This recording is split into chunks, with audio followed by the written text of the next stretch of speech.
Let's see. Are we good? I didn't hit stream. Are we Cue good? the intro. Just do the intro now? No, I'm not going to go back to it. We're live. Do you want me to do the intro? I can. The intro. All right, we'll do the intro. All right, we'll do the intro. We love to hear people with their own opinions because these are opinions you don't really get to hear all the time. Thomas, is that screen connector or is that your green screen? And after 3 years of lies and smears and slander, the Russia hoax is finally dead. We love to hear people with their own opinions because these are opinions you don't really get to hear all the time. I'll get back to you when it's over.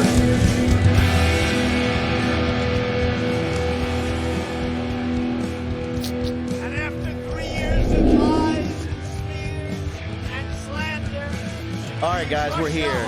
We're here. We're here. finally I dead. messed up the first time, but we're back. We have 5x5, so it begins. Everyone knows we're here. What's up from Jonesboro, Arkansas? What's up? I don't know how we're gonna do this because it's muting. Let me mute the stream on YouTube real quick, like. Boom. There we go. So we should be gravy, right? Can you hear us and see it's 5x5? Go ahead, guys. You could talk too. If it's picking up anything right now. Testing, 1, 2, 3. Google Whistleblower. A1A, we've got sound. We've got sound, yes. Clean slot. Had to stop. Everyone's saying, hey, Zach. From Maryland, 5x5. We're perfect. All right, we're good to go. 5x5. Guys, welcome. I know I kind of screwed up before. Wasn't even live, so I don't think you guys even saw anything. So I That's want to okay. welcome. Your shirt makes up for it. Yeah. Dude, thank you for noticing that, man. I got this in the mail today. Stoked on it.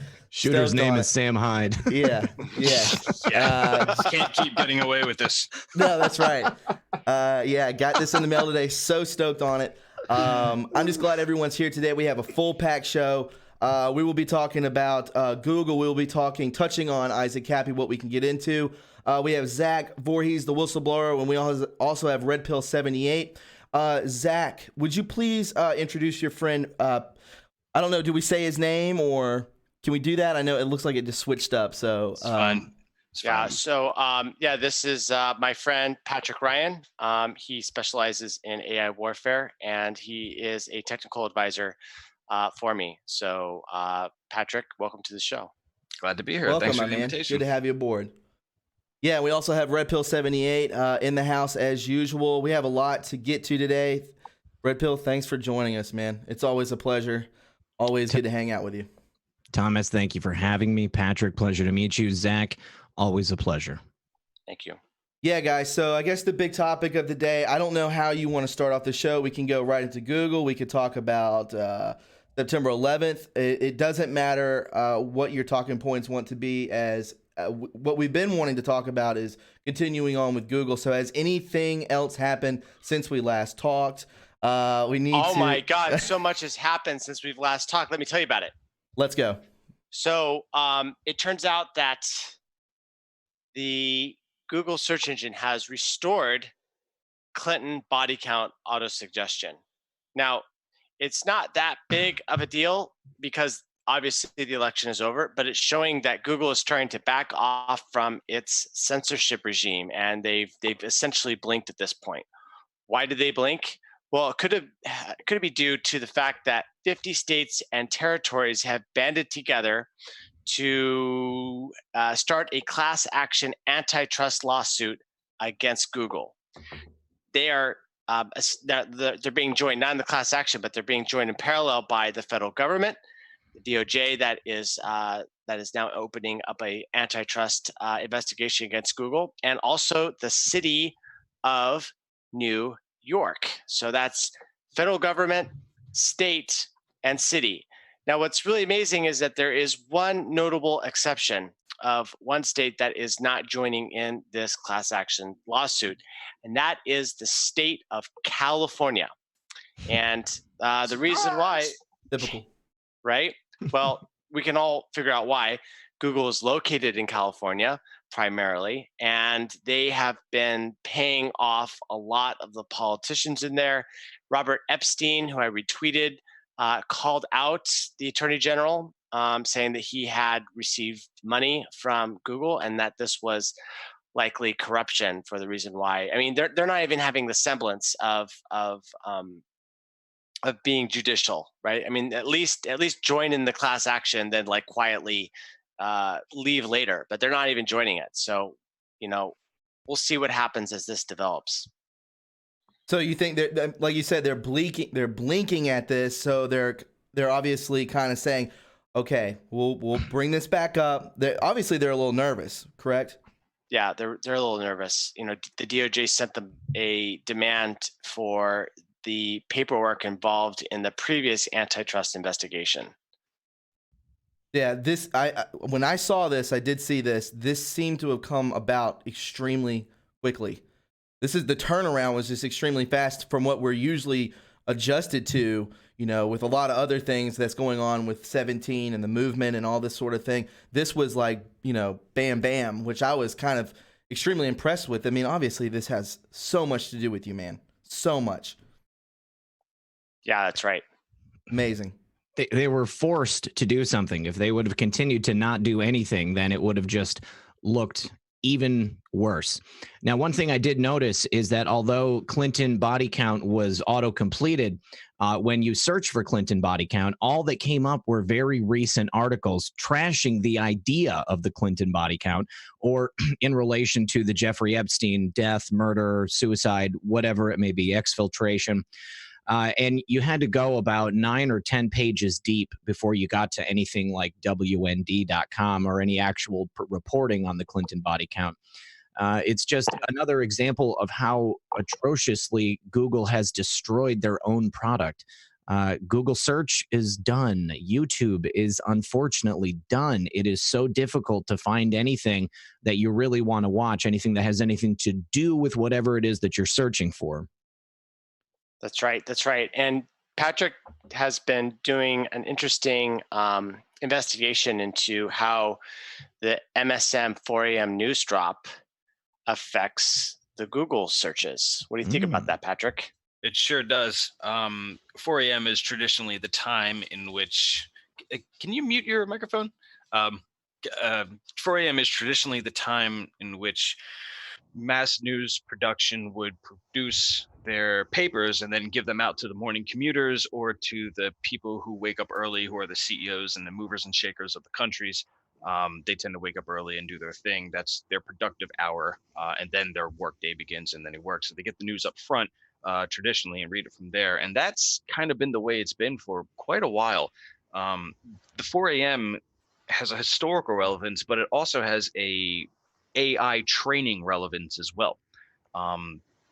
So when, in order for Google to figure out what you're searching for, you give it words. You type in your words and it gives you some suggestions. But how does it map those suggestions? How does it know what you're talking about? How can I give it a word and then it just happens to know what it is I'm making context about? Well, it's mapping all of us doing this at the same time and is building the associations from what it is we're looking for. So if I type in dog and I click on a link, that registers somewhere so that when someone else searches for it, they see that, oh, dog was associated with this link because this person clicked on it, and it kind of feeds and builds up. But when you have a news cycle, which is about 24 hours for the most part, you have a topic for a day. You plan it out, your editor of New York Post, your editor of Washington Post, and you say, here's what we're going to talk about for the day. Here's the points, here's the personalities, here's the narrative, and go, get the work. And you coordinate this across the outlets you can do, as well as your other peer outlets too. So if you are part of what would have what we know on Twitter, for example, as the blue checks, well, Google also has a factor called authoritativeness, meaning a person is considered authoritative on a subject. So they're a subject expert, or they are a news outlet who has journalistic integrity or stuff like that. And so those people get special weights and bonuses in the Google system. And this is all in Zach's documents. You can definitely find it. And so What this means is if all of these players decide to have a coordinated message for a day, let's say New York Times says, is Trump racist? Let's say Washington Post turns around and says, racist man likes Trump. And let's say some other person says, accusations of racism plague Trump. Those are three totally separate headlines, but the two objects of that sentence are racist and Trump. So you feed all that up to your articles. Google will crawl these articles, and because of their rating of authoritativeness, those articles get jammed in at 4 a.m. when they reset the narrative. Theoretically reset the narrative at Google. So what happens is racist and Trump gets associated for the entire day because of their highly authoritative score, and anybody else who tries to knock that association back has no chance of doing so. So what happened, basically, to sum this all down, the articles, these hit pieces, and the consistent word usage between them, I'm sure we've all seen videos of that, where you have local newscasters saying the same thing over and over again, no matter what local situation they're at. If you have all of these news players putting out their articles at that time, by the time Google comes collect it for the beginning of the day of the narrative, that sets the tone of how your search results work for the day on those subjects. Wow. Very interesting. That's extremely interesting. Yeah, so they block it through each day is a new different thing, correct? That's right, the daily cycle. And they block it by not blocking it. This is where it gets convoluted. This is where they see Google can throw their hands up and saying, well, we're not censoring. And then the journalists can say, well, we're not censoring. And in reality, what they're doing is Google is opening up the gateway to allow the journalists' articles to train the AI, which then determines the contextual associations of the words, which then determines what appears in the first 5 pages of a Google search result. So Wow. in machine learning, what we call this is hyperparameterization. Patrick knows more about that, though. What is that? So in the documents, you'll see you'll want to search. There's a website I'm just going to rename. I don't know how much of this is being seen. I will change my name to the website, the search engine I wrote that you can go check out for yourself. It's google-leak.surge.sh. I should probably write that down. Let me go do that. But in the meantime, hyperparameters work like this, and they are in Zach's documents where they say, okay, well, we're trying to stop unfair search results. And their example of that would say, men are to kings as women are to queens. Wow, I can't write and talk at the same time. And so that's a fair association. But what if the association was men are to programmers as women are to homemakers, and that's considered an unfair association? So what the recommendation is to use hyperparameters, which say we're going to blow away that association before it happens. So you want to go to this webpage, not the one that's crossed out, just there, google-leak.surge.sh, and you want to search for hyperparameter, one word. Right, and that will give you an example of where, what document to look into in his leaks and what the context is. So what a hyperparameter does, it does this. You can't train the AI to say, stop making that association, because it's Google and has billions of points of reference that's telling it that this association is valid in its own system. It's not like a hard drive or a database where you can just kind of walk in and rip out certain code and just recompile. That's not how AI works at all. What ends up happening is you have to trick your AI into doing what you want it to do. So you have to eliminate this association, and then you might have to eliminate some other weird association and some other associates. It's a very complicated surgical task. So hyperparameters, what they do is they say, we're going to put this in the front of the training schedule at the very beginning, before the journalists even write their stuff. And we're going to say, these are the associations we're going to kind of want you to make, even if the journalists don't make it. So is there somebody out there like loading up this stuff? Like Yes. if they don't have enough articles that say Trump and racist, is somebody creating like, say, bunk websites with just these random associations that they want people to come up with in search results? In the inverse, that's true. So Okay. if you have people who are trying to game the system, as black hat SEOs do all the time. They're always trying, because there's money associated with search results. If you can end up in the top, you get a bunch of money. If you're on page 10, screw you, pal. So there's this constant cat and mouse that's going on at the Google SEO level, and they change their rhythm up all the time. They'll change an algorithm to this. They'll start banning that. If you ever get bored, go to blackhatworld.com. SEO. Frequent. There you go. Exactly. You know what I'm talking about. So there's plenty of SEO tricks there. So that's a cat and mouse game that happens. The people who are trying to come up with that noise, that SEO flood, trying to establish context in advance, that's a common SEO technique that Google's always defending against. In this case, Google is pre-defending against a specific type of association.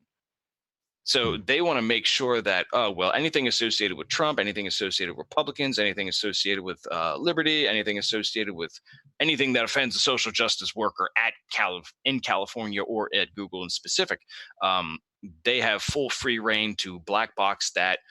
There's no scientific methodology. There's no peer review. There's no open source. There is nothing. They can change those parameters as they see fit.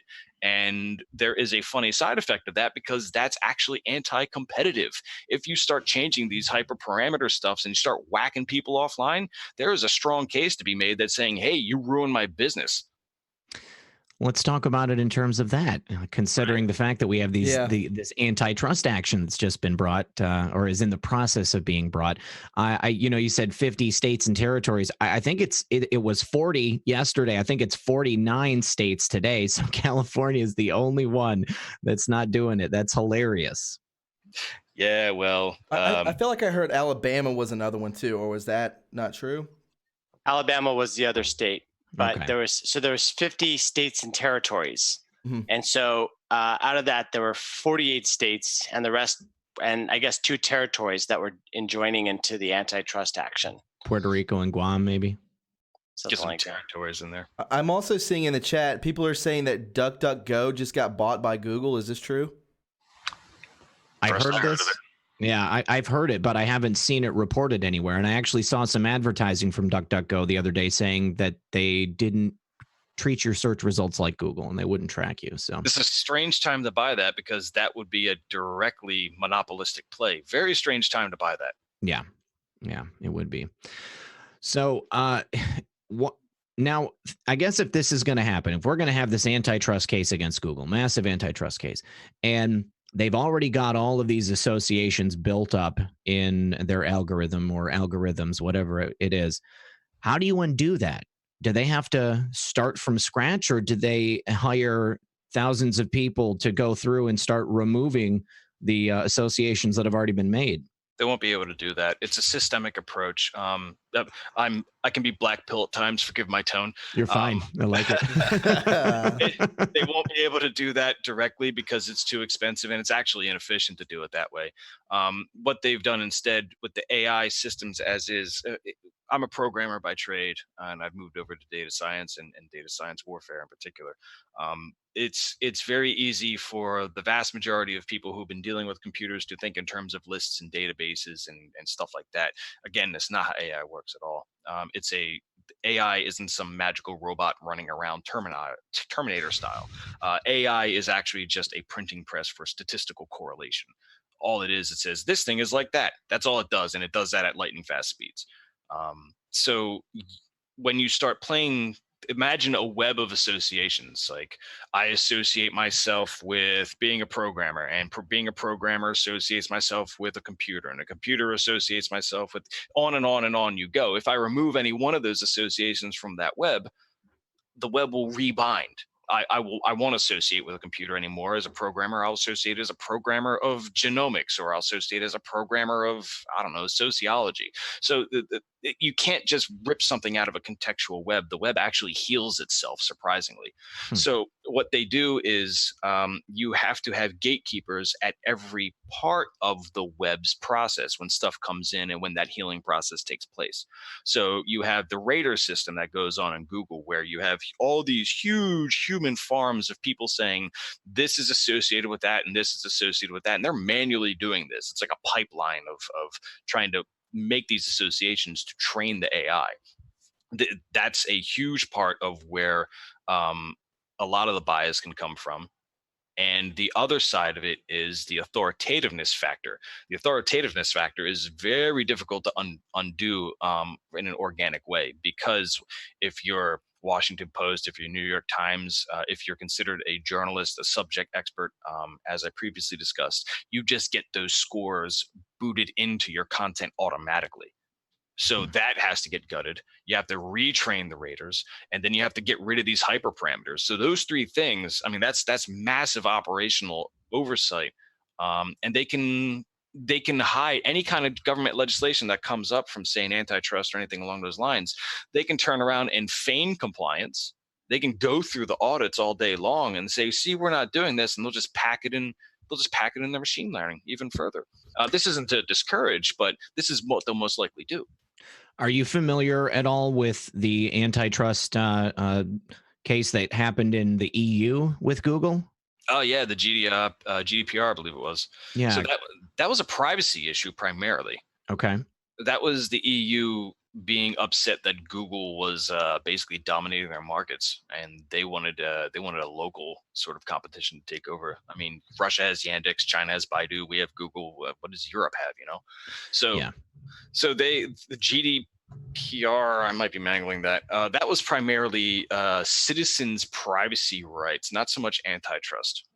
Okay. That was the idea, saying, hey, if you're selling my if you're selling my behavior and my associations and what I'm doing online to generate revenue, either pay me or tell me you're doing that, and so I can opt out. And that's kind of how that went. I think that they considered it antitrust still, just because of the fact that Google is, they have the monopoly on it. I mean, they're the only people that really are doing it. I mean, it's Google and Facebook. Right. Think about who owns data. It's, 50-50 essentially split between the two of them. Yeah. But I just wondered, you've said a couple of things that I've heard recently. I can't talk about it right now. I'm kind of bummed out, but I would really like to have you back, perhaps on my show in the future, because I think that you would have a lot of insight into these specific instances of information that I want to talk about, but I can't talk about it. I'd be happy to follow up. All right, sweet. Thomas.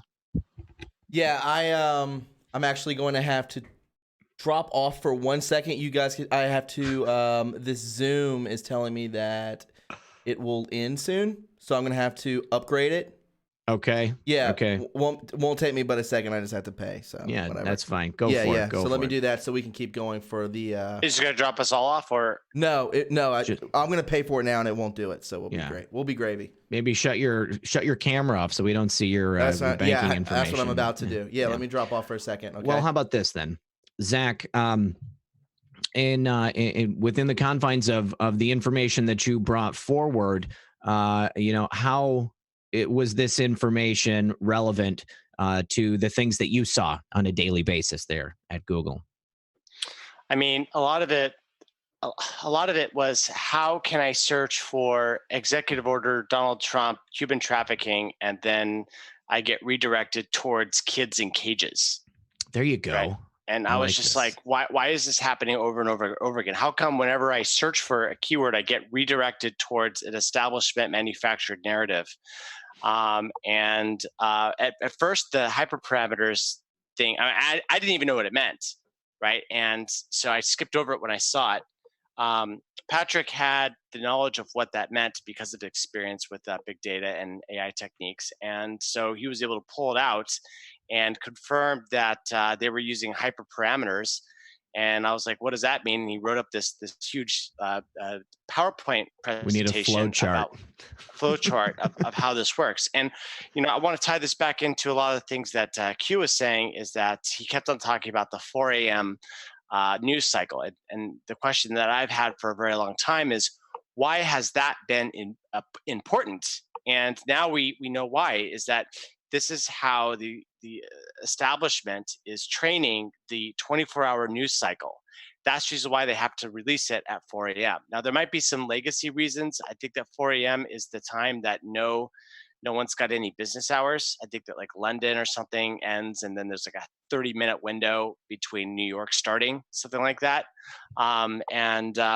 And so that's that. There may be a legacy reason, but I think that this has evolved into a way in which the establishment can set the agenda for the next 24 hours. Okay. Makes sense. And using AI to do it, using AI as an enforcement agent of that narrative. Yeah, and this kind of goes into everything else that I've seen Google do in sort of a pattern, is that they want to preserve plausible deniability. And so what they do is that they allow their services to have certain exploits or gamification, and then that gamification is given to a group of insiders who then exploit that and then get the upper hand in an anti-competitive way against other people. You know, this is something that I've noticed quite often with Google is they have that level of plausible deniability. Like we were talking about Tim Pool, this list comes out and it's Tim Pool is part of this list of journalists that are being censored. But Tim Pool will get over 200,000 views on a video within 2 hours of putting it out. And I think that by and large, he's fully monetized. But then Google says, well, we're not censoring Tim Pool, despite the fact that there is like clear indication that he's on a list of people that are being censored. But by showing that information, you know, oh, look at Tim, you know, he's on a list, but he definitely has commercials and he gets a lot of views. So clearly they're sending out notifications. But then you've got many other people who are on YouTube who their subscribers never get a notification that something is going out. They maybe receive a notification days after a video has been released. You know, then that way they can say, well, you know, we haven't been censoring anybody, but they clearly have. And the thing is that they were actually censoring Tim Pool. And when we did the first leak, he came out and on his first video after the leak in June, he said, no, we're not seeing any traffic drop. Mm-hmm. Well, then the next day, he actually realized that that yes, they did have a drop, but it was being masked because YouTube had featured them. And so it was covering up the fact that there was this search suggestion, break, and so it was kind of a temporary fix, giving him viewers to hide this. And so yeah, like interesting. You know, Tim Pool got special access, and that kind of like I think bought his silence. And it was really good that he was able to pay attention to this, because you know later on down the road when they would have turned off that funneling, then he would have fallen just like everyone else. Wow. Okay. Well, I know that Thomas has seen a drop in traffic over the last several months. So I think we, all of us in this little club, we have all seen a precipitous drop in traffic. Occasionally it comes back up, but there doesn't seem to be any rhyme or reason from it. So, I don't know if it's just another way for them to have that plausible deniability. They just, oh, look, all of a sudden I'm getting traffic and I don't know where it came from. It seems that when the Huffington Post wrote that article, it was not even less than 24 hours. That's when I noticed it. So all these people are like correlating with each other some way. They're all cronies with each other. It's very strange, but that's when I noticed it. It stayed like that this time though. The levels have not gone back to normal. They still are suppressed. This is probably the worst it's been since I've had this channel. What about you, Zach? Or down below, Zach. Does that sound about right? You're muted. You're muted. Oh, wait. No, I'm muted? Yeah, you were muted. No, you're good. What has it been for me? I mean, I don't have a YouTube channel. No, but is it like correlate? Do you think these people are like correlating this together, like with Huffington Post, and then they're like, they'll do like they'll do a hit piece on. They did a hit piece on like 4 or 5 channels, and then these people, all their numbers go down. So obviously they're awaiting it. Yes. It's called Operation Mockingbird. Correct. Yeah, exactly. It's sickening and it's not fair. And it's the playing field will never be level until these algorithms or whatever this is. I'm not extremely tech savvy as you are, Patrick, or Zach, but I'm not either. But what I'm saying is that this is the worst it's been so I've had this channel for like a year and a half now. This is the worst it's been. Let's talk about PewDiePie, because he just gave a generous donation of $50,000 Very to generous. the ADL. ADL. Yeah, he so bought they himself smeared him. back in. He did. You know, which proves that they're an extortion racket, right? Like, Yeah. the ADL Yeah. gets done trashing someone, and essentially it's thugs going in and breaking everything up, and then the guy's like, "Oh, now I'm paying the thugs. Thank you very much, thugs, for offering me the protection that I so desperately needed." Right? Like, that's exactly what's going on right now. Yeah. And I can paint where that's going to go as well, because of ADL's history, and also Southern Poverty Law Center's history as well, which has a $400 million war chest that was mysteriously donated to them some time ago. When you pair these institutions which work with these journalists, what they can do is they can take that extortion racket and automate it. So they don't have to target a person directly. If you get targeted, it's because you tripped up some metrics. You have too many followers, you have too many views, you have too many this, that, and another, and then the automatedness of it comes down and attacks you. PewDiePie was probably an individual hit piece that you go after to set the tone to train these AIs on what to look for. And then once that was done, then you can roll it out to everyone else. Meanwhile, they can throw their hands up saying, "We're not censoring anybody. We're hiding it in the algorithms." For It's anybody almost like the Yelp of slander and defamation. That's right. That's a good analogy. Anybody who doesn't know, the ADL is the Anti-Defamation League. I encourage you to look it up and see what kind of work they do. But basically, they extort people. That is the truth. That extortion is about to go fully automated, completely running on its own very soon. Wait, are you saying they're going to convert to a DAO, a distributed autonomous organization? I would argue it's almost already there. Right now it's not distributed, but Google's carrying the water for them in terms of doing the metrics, the analysis, who to target, the network analysis. They've already done the work and it's all trained there. The moment you step out of line, you show up on the metrics. I wouldn't be surprised if there was an approval process saying, "Hey, go after this person." Right? Go after this person, flag it. Here's the topics you need to talk about. Here's a contextual summary of these guys. Write your hit piece, train the AI, and then poof, person has been unpersoned. Somebody's saying, "What's the solution?" It seems to me like we're too far gone without the destruction of Google and all of these algorithms and systems that they've got. I don't know that there is a solution. Do you guys have any ideas? I'll let Zach go. You're muted right now, Zach, if you want to go first. My theory. I mean, I think that, there's this Google detox that I've been talking about, which is that you stop using Google products. Ironically, your channel is on YouTube, and we're talking about all this on YouTube, which is owned by Google and Alphabet. But I don't think that the ADL and the SLPC have a lot of inroads with alternative platforms like BitChute, and Minds.com. So, what we may be looking at is a balkanization of content that's being distributed across different types of platforms. We may see that the ADL may, be able to sink its hooks and stay involved in the decisions of YouTube and Google, but they may not be able to have the little fiefdom in these other platforms. And so, my recommendation is that the solution is that we start diversifying and start being more inclusive with the platforms that we're ingesting for content. Yeah, absolutely. That's sort of that federation of how consumption is produced, distributed, and consumed is a natural, organic reaction to this type of tech monopoly sort of business going on. There's also a much more proactive way to do this, and it's called Butterfly War. And Butterfly War, you can go to cultstate.com and you can read all about Butterfly War. Basically, it is a technique that tricks the AIs into targeting the wrong people. So right now, you will have Google going after politically sensitive targets or politically saturated targets. So that would include Milo Yiannopoulos, that would include Alex Jones, that would include, the list, you guys are here. So going after those people is what the AI is already trained to do. We know who it's going after, but we also know who it isn't going after. It isn't going after certain types of people.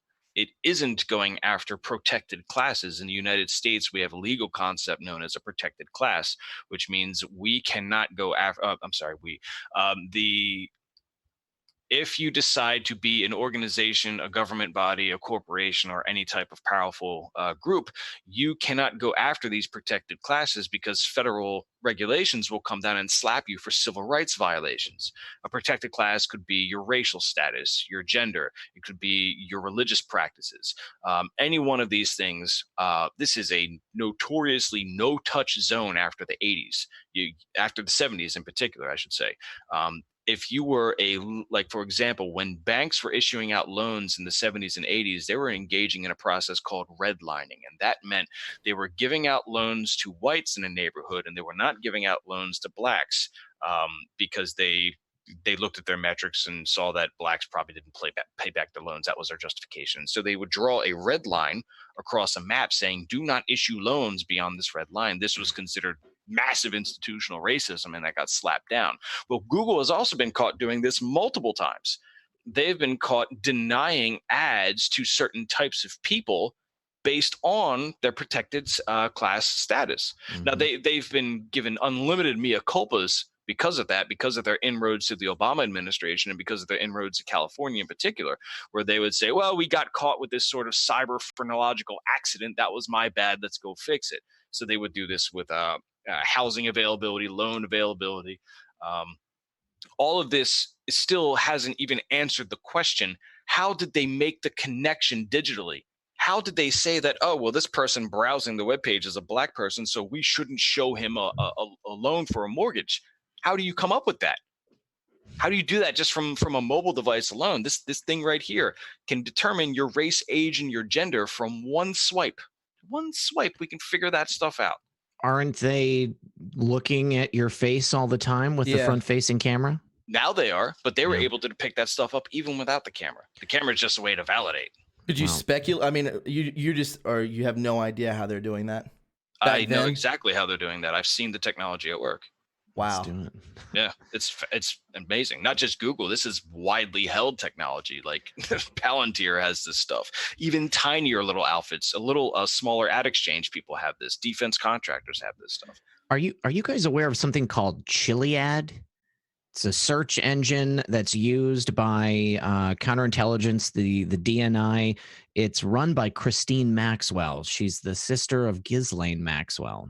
That is worth researching. Thank you for that. What is that called? It's called Chiliad, CHILIAD. Fantastic. We'll dig. And then Patrick, just for the audience, what is your background and how did you and Zach come to meet up and start working together? I want to tell this story. Okay, so what happened? This all ties into what I was saying. Okay. Yeah, so I actually found Patrick because he had this website called coldstate.com, and he was talking about the butterfly war on, this website. And I found it probably like around 10 p.m. that night, and I did not get any sleep whatsoever. I just read the whole fucking thing. And then I went and found his 8chan board called Gnostic Warfare. And I was sitting here going, how does this guy know everything that I'm doing? Right? Like he spelled it out almost perfectly, everything that I was experiencing before I came out and blew the whistle. And so it took me actually a few days to sort of absorb all of it, because he was talking about spoofing metadata, and then this spoofing metadata would trigger different ads to be shown to the people, and that then they could spoof someone's racial identity and then use this as an attack vector. And then I found out that this was actually used at Gamergate in order to get people to I think like the white feminists and the black feminists to go against each other. And I was just I was doing that. So you were setting the factions against each other. Yeah. I'm like, who is this guy? Right. But I couldn't come out and just be like, blah, blah, blah, because, I didn't know whether he was good or bad. He had a lot of weird symbolism all over his shit. So I was like, okay, well, I actually asked like Jordan who this guy was, and he was like, oh yeah, he's really awesome. Check him out. And so it wasn't until I was just about to leak that I reached out to him over Facebook. He accepted my Facebook. Why did you accept my Facebook, friend? I don't know. You did it, right? So we're friends on Facebook, and I reached out and I was like, "Hey, Patrick, I'm doing an operation and I want to talk to you over secure comms." And he's like, "Absolutely not. I will not do any secure comms because he's known in the intelligence circles, and so there's a lot of people that have come after him over the years." If I do anything secure, it's bad. If I get a random call from someone, let's go secure comms, I'm like, all right, you're probably going to put me in some mass shooting scenario and probably spin that on me. Nope, not doing it. I'm doing everything open comms. Yeah. So I was like, okay, well, you're not going to talk to me over, secure comms. That's fine. This time is on my side, and I'll loop back with you at the appropriate time. And so on Sunday at I think it was like 9 p.m. my time, or maybe it was 12 p.m. my time, or 12 a.m. my time. I sent him a message and I said, "Hey, check this out." Send him a link to the Project Veritas preview of the leak disclosure, and I said, "Hey, Patrick, stock up on popcorn." And then he tweeted out, "The Google Snowden that I've predicted has finally arrived." So that's how we met. All right. And then Patrick, can you tell us about your background? Like what, how you got into this stuff? Because this is remarkably detailed and pretty intense work. I mean, for you to be able to almost divine the actions of Zach before knowing him, it's interesting. It's divinity had little to do with that part of it. Might have had something to do with it earlier though. Let me tie this into the question that was asked: what do we do about this stuff? I was describing the concept of protected classes, and Zach touched on the idea of spoofing metadata, and I was just demonstrating how you spoof metadata. So if you have millions of people swiping their phone, it turns out that certain races you have certain races swipe their phone one way. You have certain genders swipe their phone a certain way. Certain economic classes swipe their phone a certain way. It all categorizes and classifies people. Wait a second. Oh, I'm sorry. Stop. You're saying that just the physicality, the way that someone swipes, they can tell what type of a person you are. That is one factor to a certainty conclusion. So the swiping is one part of it. Your accelerometers in this phone. As you move, you have a certain gait. There's a certain way you can clearly determine the gender of a person just from the accelerometer data alone. So you can this, you're a girl. the hip structures are different statistically when you compile all the information. It's not like, I need to preface this a bit, it's not 100% accurate. It's not like I know your phone and now I know your life history. That's partially true. But when they want to drill down and narrow down, they'll come up with, I'm 70% certain this is a female. I'm 80% certain this is a male. Okay. So accelerometers are a part of it. And then you obviously voice recognition we have now, and camera stuff we have now. That's also playing a large part of things. When you tweet, right? There was one person who tried to come at me online, pretending he was anonymous, hunting down. He was an Antifa person hunting down what he thought was Nazis everywhere in his mind. Mm-hmm. Tried to come after me because of my background in Gamergate, and he thought he was completely anonymous. I tried to do some research on him, couldn't find anything except one thing I did find. It was his entire tweet history and the times he was tweeting. What that meant was he was tweeting at certain hours and not tweeting at certain hours, which means I knew when he fell asleep. Mm-hmm. Now, if I know when you fall asleep, then I can figure out what your time zone is. And if I can figure out what your time zone is, I can figure out where you live. Mm-hmm. Needless to say, that person hasn't attacked me since. So there is all kinds of metadata you can use to correlate to figure out the identity of a person. Now, what I'm proposing to fight against Google, if they don't want to play fair and go by the law and admit what they're doing, what you can do instead is you can spoof the metadata. That means you can say, all right, why don't I fire up a virtual machine that represents this phone, and I will submit fake data to Google, I will submit fake swipes. I will submit fake accelerometer data, fake GPS data, fake Wi-Fi data, fake battery power. I will submit the entire thing to everything that's collecting. And how will I know that the spoof worked? Because Google will show me an ad. Wow. So you did this? Oh, it works. Proof of concept? Absolutely works. If you Okay. if you can hit it with a large enough amount of resources, you send all the metadata to all the things that are collecting it. What will happen is Google will show you an ad that will say, I think you're this person. Right. So if you start seeing ads for freaking Popeye's chicken, guess what race they think you are? Just like that. So, well, what's the benefit of this? I mean, like, are you saying that there are places where there's like a server farm of virtual Google Pixels, just like swinging around so that they can, maybe get ads served up to Google for a certain thing? Like, how would this be useful? Sure. So, the usefulness is amazing because there's no such thing as metadata security. It doesn't exist.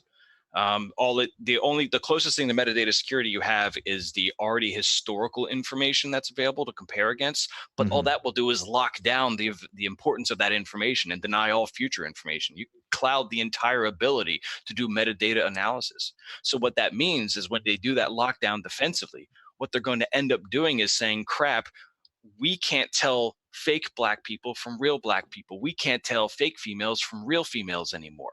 And so their ability to serve ads get destroyed, which means it affects their revenue. And worse, if they decide to, let's say the spoofing technique ends up on 4chan, 8chan when it comes back, whatever, and you have a bunch of hilarious trolls pretending to be these different groups, which, by the way, are absolutely confusing the AIs. Then Google comes in with their fairness strategy and says, well, we have to do something because these white nationalists are pretending to be black feminists, and that's not going to do. So we have to actually go after black feminists, but based on what data? They're going to accidentally target real black feminists in the process. So are you saying that this is useful as like a disruption mechanism? Oh, yes. Okay. All right. Because once they start targeting, it was used during Gamergate. Yeah, we okay. we did it manually at Gamergate. Let's go there then, because I don't know that many people in the audience here are going to know about Gamergate. I mean, I only know just a little bit about it. It seemed like it was kind of overblown. It's something about fairness and equity in the gaming programming world. I don't know. Tell us about it.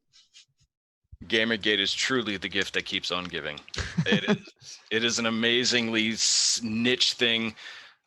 So you can't talk Gamergate if you don't talk 4chan. 4chan is, we all know 4chan.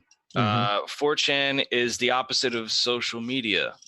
What I mean by that is Facebook and Tumblr, Twitter, these are all competitive games. They're MMORPGs where you are constantly fighting for attention currency and you steal it from other players. So it's an open source PvP attention game. And so that creates different winning strategies. You say, well, I'm going to group together with these people and do podcasts with similar people. Here's one strategy to win the attention game. We're doing it right now.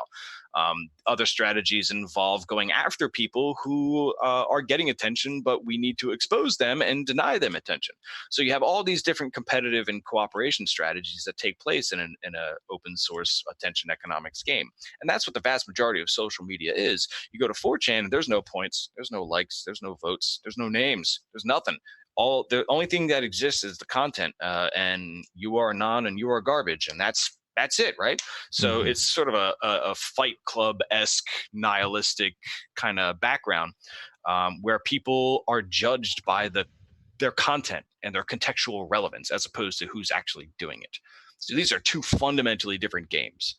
In the game of attention economy, you're trying to win points, but in the game of anonymous boards, you're trying to win truth. And that's a very different outcome. So in the truth game, you had all these, we call them incels now, but you have all these groups of incels. Sorry, 1 second. I have someone knocking at the door. I apologize. It's a sniper. Watch out. I gotta unmute. Okay. That was the weirdest doorbell I've ever heard. I think there was like a garbage monster outside. It sounded like a tin can full of Navy beans Yeah, it was something. weird. There's a lot of good questions. There's a lot of good questions in the chat from earlier. Let's finish this up because a lot of people are kind of questioning what this means, and then a lot of people were really kind of blown away at the fact about the way that you swipe, the way that you walk, these sort of things that is picking up on that. A lot of people had a lot of other questions. Let's finish that up, and I kind of want to touch on. Yeah, I got a lot more questions for Patrick, so don't worry. Yeah. All right. Well, let's go to the questions then. I mean, we'll let him continue the story. But if you want to ask any questions. Yeah. Let me go. Let me see if pick some out for Zach there. Yeah. Let's see here. One of them was saying that. Let me see. Just go on for a little bit, Zach, and let me find them because the chat was moving so fast. Patrick, do you want to go back to your story now that you're back in the room? Sorry about the distraction. It was the dinner bell. So body count bell. Add another one. So in the game of truth, with these kind of social, I'm going to call them social rejects because I was definitely and it still remain part of that group. These are loving moniker. Loving community. These are people who kind of looked at the Chans as a place where everybody lies and yet truth can be found. It's an interesting paradox. It is. So when someone tries to take that away, for example, in the case of this character named Zoe Quinn, who just recently caused someone to commit suicide. Oh my God. I've been following that one. Yeah, it's a bit of a mess. Oh yeah, she's a liar. She's allegedly world-class. Allegedly world-class sociopath because I don't want to get sued. Oh yeah. So she there were some mods on the boards, on a couple boards in 4chan back in like 2014 where she released this ridiculously just terrifyingly bad game that was made in Twine. Goddess mode. It was called Depression Quest. Depression Quest. Goddess mode's the one that hasn't come out yet. Hasn't come out yet? No, her Kickstarter people are angry. Whatever. What are they going to do? A bunch of cucks. No, nothing. No updates for a year. Yeah, go figure. To be fair, to be expected with that crowd.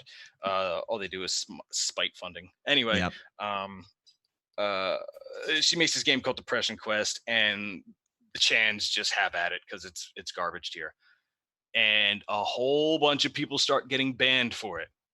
You can't from the talk boards? about from the boards. They get banned from B. They get banned from Pol. They get banned from V. You don't get to get banned on the Chans is usually resolved for like really dumb FBI operatives or people just blatantly doing CP trading. Yeah. So you have to go well out of your way to get banned from the Chans.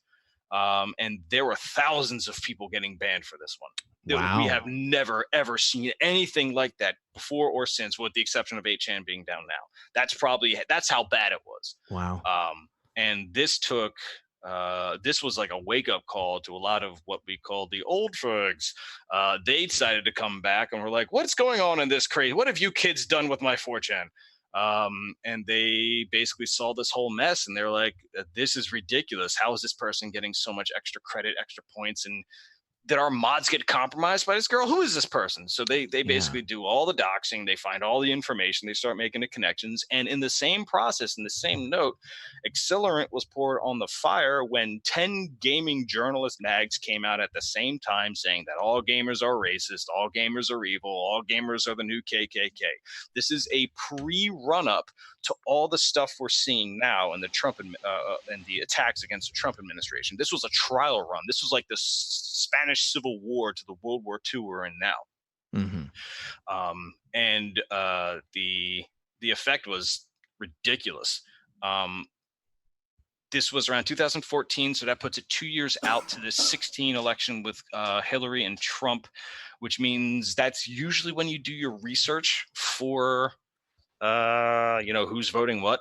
You want to start influencing people in your direction one way or another. And the internet was a way to do that level of research on Twitter, on the Chans, on social media, whatever. Well, Gamergate was different. This was supposed to be a walk in the park for the Democrats. And it is specifically, this was a DNC handled operation. I'm not throwing them under the bus because I'm a little skeptical of that organization, but this was absolutely the job of the Democrats. They had made a terrible assessment. They are used to attacking white dudes who are scientists, white dudes who are like the dopey father figure meme that you see from the 80s. They're used to attacking pretty laid back white dudes that just kind of sit there and be like, oh, I guess I'm being So basically, attacked. Jerry from Futurama. Not Futurama, Jerry from Rick and Morty, right? That's what they're used to fighting. They weren't used to going against gamers. Now, gamers, what they do is they spend anywhere between 2 to 8 hours a day organizing together randomly, solving a complicated problem, disappearing, and then doing it all over again. These are problem solvers who literally train to solve problems. Attacking them probably wasn't the wisest idea because they know how to organize, they know how to swarm, they know how to solve the problem, and they do not give up. They just don't do it. They're like bulldogs. When they focus on a problem, it's pretty serious. Well, the DNC severely miscalculated how powerful that was. And in the run up to that, I was training people to be, I was training a lot of the people at Poll to be black feminists. And I know that's just like a radical offshoot of everything I was just saying. I know. But it's important because Poll never did raids. They saw that as what B did. They saw that's what those anime retards over there at B do. So we don't do raids. And I had to slowly convince them, like, look, this is how you do a raid, and here's why you should do it, because it's freaking hilarious. What you want to do is there's this hashtag called Solidarity is for White Women.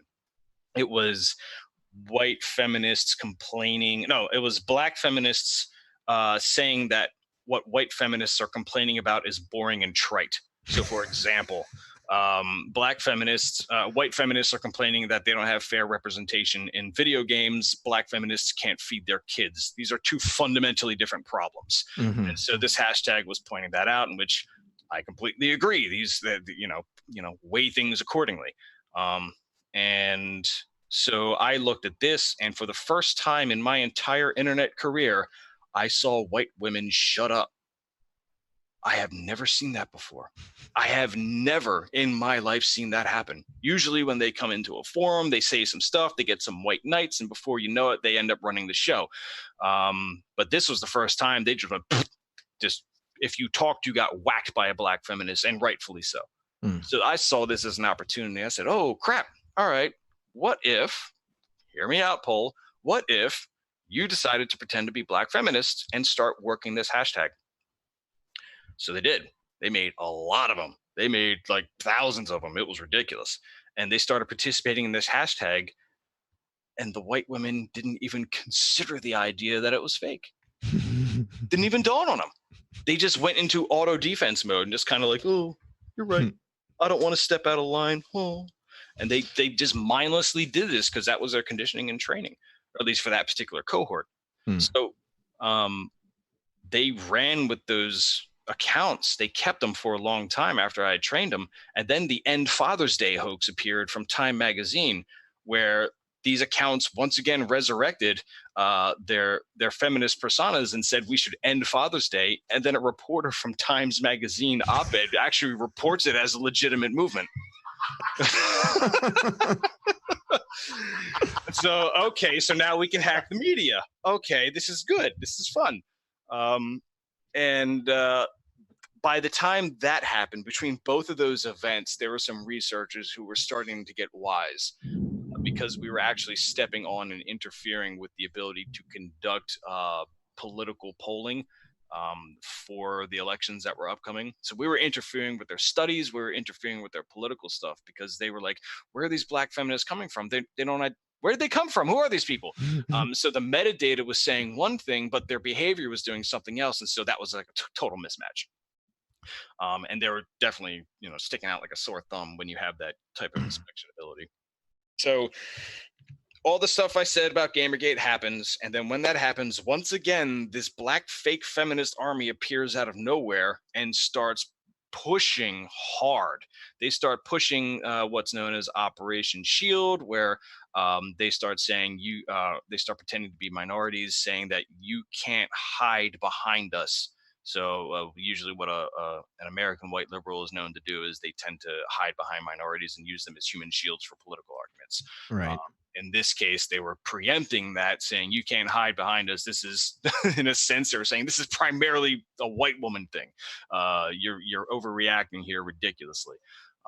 And that in turn actually took a bunch of like actual minority gamers, and they're like, yeah, I don't want to be your human shield. That's ridiculous. They were like the front of the line, the spike of it. And then the whole thing just blew up after that. It was just it exploded. Gamers were constantly on like Kotaku in Action. They were in V. They were on other boards on Reddit. They were communicating in private. They were sending email campaigns. They were working on Gawker. I mean, they were doing everything they could to just level a full-blown culture war against what was effectively Zoe Quinn and her enablers and her handlers and her backers. And this is a long story, and I'm trying to do my best to make it entertaining. I'm going to wrap it up. This then finally hits the tipping point where all the journalists, every time a journalist takes a look at this match, they're like, oh, it's a bunch of racist gamers. Gamers are racist. And they run with that narrative thoughtlessly. They got their marching orders. You know, they've done their preliminary analysis. They've checked the Wikipedia hacking, and that's what it says. So I guess we're going to run with it. So the circular reference circle jerk happens, and they keep running that sort of thing. And then this very intelligent, very stylish gay guy comes in and says, I think gamers are all right. And it was Milo Yiannopoulos. Yep. And Milo Yiannopoulos, and I took a look at him, and I took a look at Gamergate, and I took a look at all my fake black feminists, and I took a look at the 4chans, and I did some like, you know, the math meme where I'm just like, yeah, beautiful mind type thing, right? Bunch of golden numbers in the sky. So I'm having that moment, and I'm like, I can connect this all together. I can supercharge this whole fight. And so I decided to purchase 20,000 bots for Milo Yiannopoulos. That doubled his follower count to 40,000, which then in turn hacked all the metrics that were being watched by the journalists, because they were saying, because they're always looking for any type of interaction that has a spike of activity. Mm-hmm. Well, this dude typed Gamergate, and all of a sudden, boom, followers. And this is 2014, when they didn't have really good anti-bot detection. How many thousands of dollars did that cost you, Patrick? Oh, wow. Well, it was the best $50 I ever spent. 50 freaking dollars. And so, well, real quick, did Milo know that you were purchasing these bots for him, or did you just? I told him on Twitter. I said, I'm going to buy these bots for you. In which he said, please don't do that.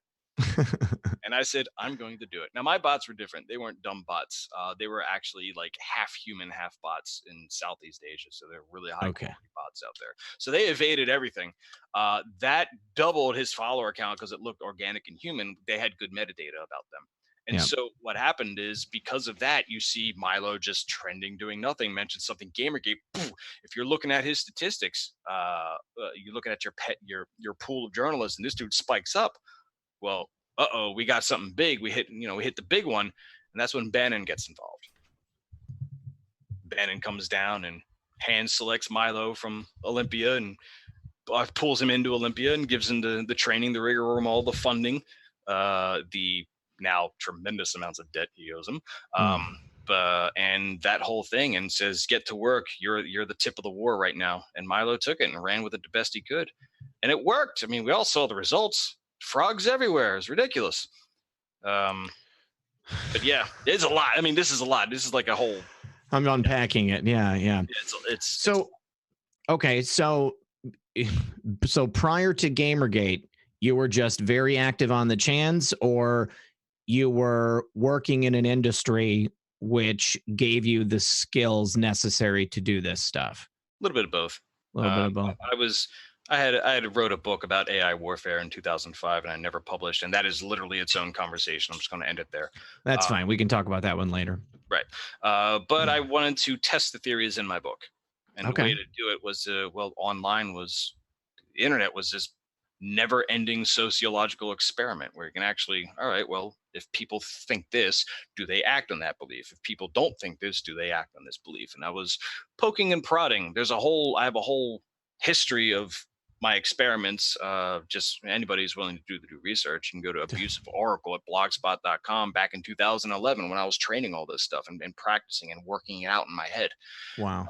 So I left a very long trail of research that led me to all of these actions that I was finally able to do. This wasn't just I woke up one day and was like, oh, I did things. I mean, this was a long term complex analysis and just dedication to it, because the internet had not happened before. That sort of thing didn't exist. So this was the front lines of how humans are going to interact with one another for the rest of time. So you probably want to get a good handle on it, and that I was trying to. So a lot of people are asking if you have your own channel, if people can follow you, like on Twitter or. I have cultstate.com. I'm better with words, if you can believe that. So Cult State, is it Cult-State? Because I tried to type in cultstate.com and it gave me a 503. Is that true? No dash. Okay. Just cultstate.com. It should load up super fast. I coded it all myself. Okay. All right. Sweet.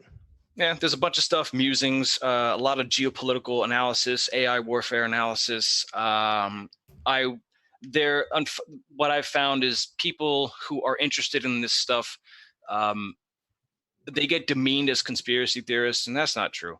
What they're doing is they're entertaining the possibilities. And what I like to do is sort of give guidance on how to resolve some of the complex of those possibilities into something more digestible. All right, cool.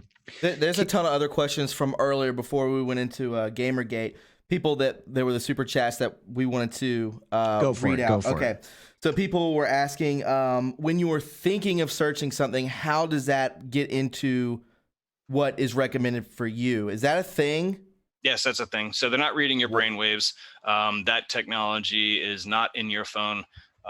They don't need it. It's more expensive because there's a lot going on in your brain, and trying to narrow down precisely what your brain is doing is a bit of an expensive endeavor. Instead, you just watch the behavior, because the behavior is literally the output of what your brain is thinking.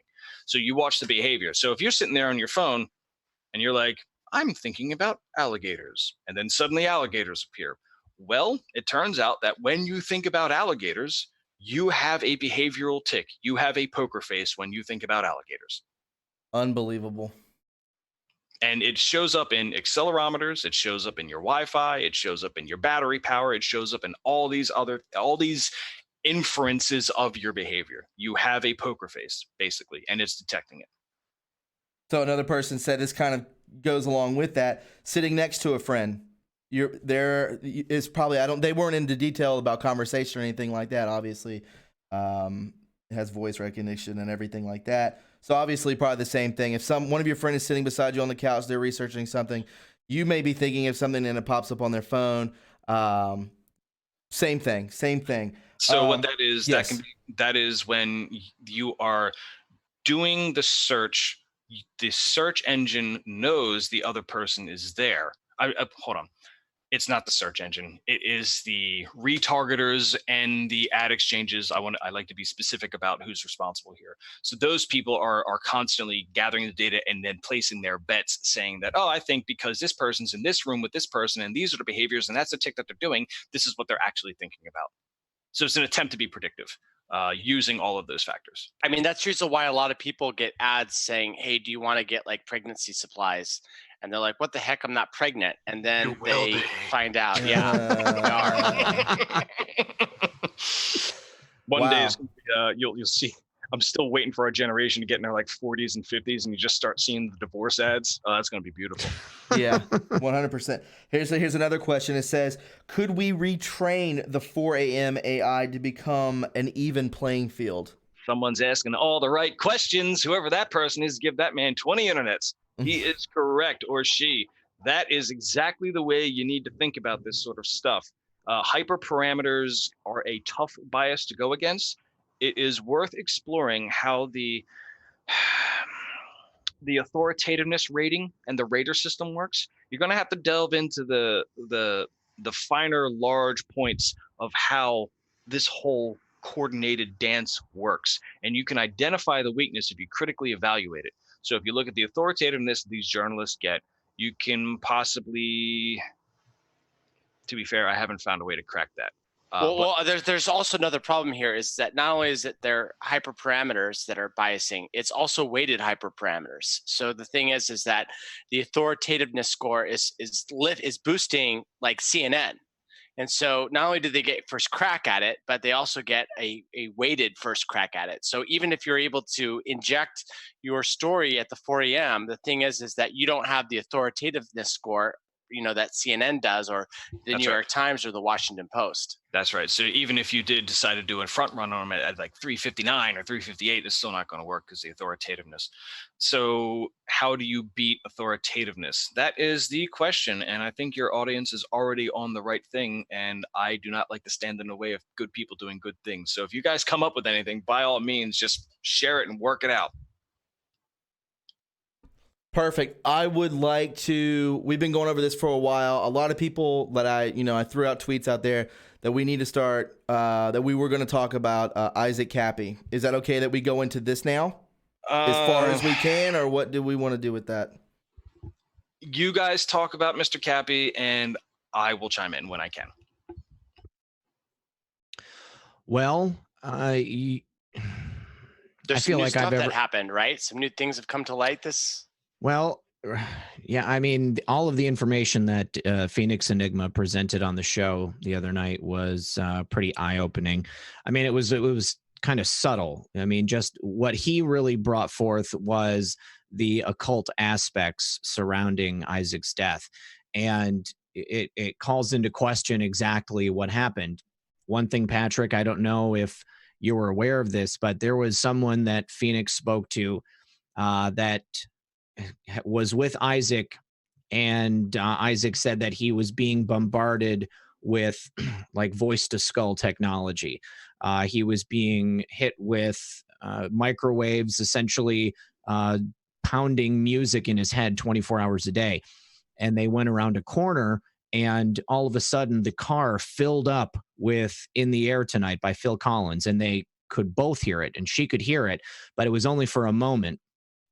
But it showed her what he had been going through, and it just kind of informed his state of mind there at the end. It was, I personally think that he was driven. He was, everything that he was doing, everything that he was saying, it was a great threat to all of the people that he was trying to expose. And I think that one of the things that these people will do is, if they can't completely discredit you, they'll do what they can to discredit you. But if that doesn't work, then they will drive you insane. And there's a lot of people who wondered, whether Isaac was even really gone. It was shocking to me. I'm sure that it was shocking to you. It was the last thing that I expected.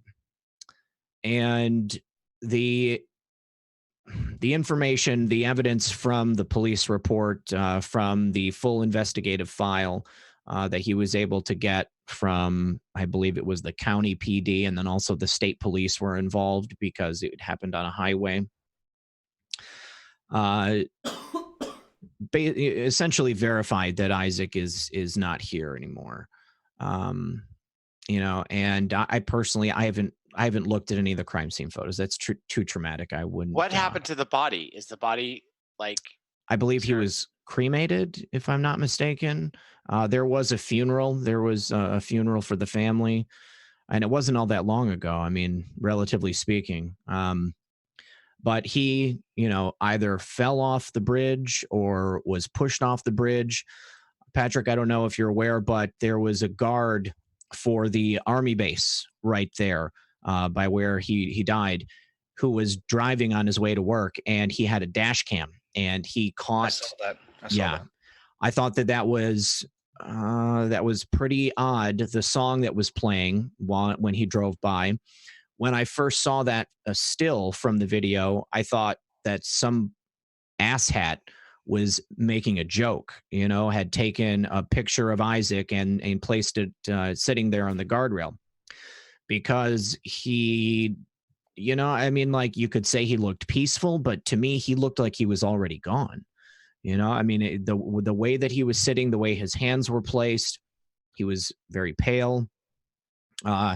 And just perhaps because of the effect of the fisheye lens going by him, there was a bit of distortion behind him. There was some pixelation behind his head.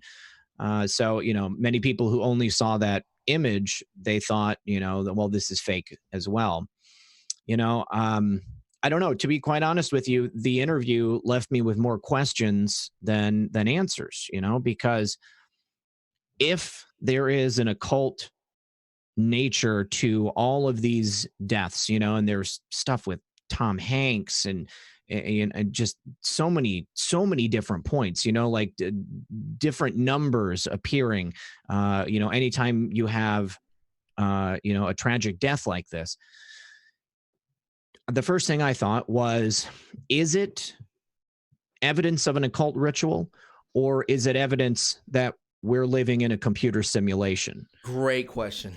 You know, I've never spoken about Cappy before on a public medium. Well, that's not true. I've left hints and clues, and a couple people found things that are good. I speak a lot in anagrams. Anagrams can evade a lot of AI. They have a way of, you can say one thing, but if you reshuffle the letters, it'll say something else. If you know where to look, you can find what I'm talking about. But you got to look. I'm not going to hand it to you because I just can't. But what I can tell you about this stuff is that you have an entire army of people who are very, very interested in the events of Isaac Cappy that led up to it, were part of it, and then around his very, very suspicious death. mm-hmm. There is a very large amount of people who are researching that, and they're covering a lot of data. They're generating a lot of data. It is important to understand how to extract knowledge from data, because not all data is equal. You have to be able to find the data that is actionable, that is pointing in the right direction, and it's giving you exactly what it is and building the context. Because if you don't do that, then all the data that you're accumulating is going to give you the wrong context, which in itself isn't that bad because that'll force you to exhaust all the wrong pathways. And that's okay too. That's what an investigation does. You have to actually do that too. The piece of information that I've not seen in all the stuff I've seen people dig up on Cappy is that nobody has looked into his stock trades. Okay. The one thing that he did, the only thing even close to that he had information on was his bank records showing like micro gambling transactions. But no, you're right. Nobody's talked about any specific stock trades. That would be something worth mining. Okay. Your audience is capable. They know how to find it, and they know where to look. It's there. If you can find the stock stuff, you will find the indiscrepancy. I can't tell you more. I want to. I can't. Okay. Well, I appreciate that. I don't know anything about stocks. So if there's anybody out there who does have the experience and could figure it out, please contact me. Thomas, did you have anything specific? I mean, you know, do you want to speak about Isaac just, you know, as a remembrance? I mean, yeah. I mean, the guy, you know, I didn't know him. You know, I didn't know him. He DM'd me on Twitter a couple times. It was very nice of him. He didn't have to do that. You know, I was all about that when it was taking place. You know, I mean, I brought this up before about the dead man, which like that video. I want to know where that's from. I have a lot of questions with that. I have yet to see. I haven't looked at the footage of him on the bridge, anything like that. But for people who besmirch his character without knowing him, I would suggest not doing that. Because imagine if that was someone in your family or someone you knew, and they were doing that to you. You know, I've seen it a couple times in the chat. It's not right to do. That's just very negative, very low vibes. So just don't do that. You didn't know him. Obviously, Patrick knew him. All three of you knew him, and you know it's disrespectful to do that. So let's just keep that out of the chat. I find this guy. I assume that he was a patriot. He was doing the right thing. He so, was. Yes. So, yeah, for that, I am thankful and I'm grateful for what he's done. You know, no one should have to go out like that. Obviously, he was of high importance. He was a threat to the darkness. And again, show respect for those who risk it all. That's what I want to just add on there. Yeah, you got to think about everything that he gave up. I mean, he went from having one life to in an instant completely changing it. And I mean, I think that a lot of people were suspicious because of that. But I mean, when you actually spoke with Isaac, it was so obvious where his heart was and the type of person that he was. That doesn't always translate when you're looking at someone's Periscope. He had a very particular type of persona. He had to project one thing to the world. And I'm not saying he was much different behind the scenes, but he was doing what he knew how to do. He was a performer, And so I think that one of the things I hate about the internet is that veil of anonymity. It turns people into monsters more often than not, and I think 4chan, I mean, it's an excellent indicator of that. But because everybody's anonymous, it doesn't matter what you say, really, But when you're a person who's putting yourself out there, and even if you don't believe what people are saying, it can be very spiritually demoralizing to see that crap rolling through, day after day. And if you've got other elements that are, working against you at the exact same time, I think that it can build up over time, and it can really affect a person. To give a picture of context here, making the transition from palling around the well-connected in Hollywood as he had done to, oh crap, these people are not what I thought they were, to, oh God, what am I going to do? Most people will never have to make that choice because it's so contextually sensitive. Mm-hmm. I've been in Hollywood for 14 years. I hate this place. I came here to put an end to this place. It's been a very, very long journey, and it's starting to happen. So, hoorah, finally. Mm-hmm. But it is almost impossible to understand the life of some of the Hollywood elites.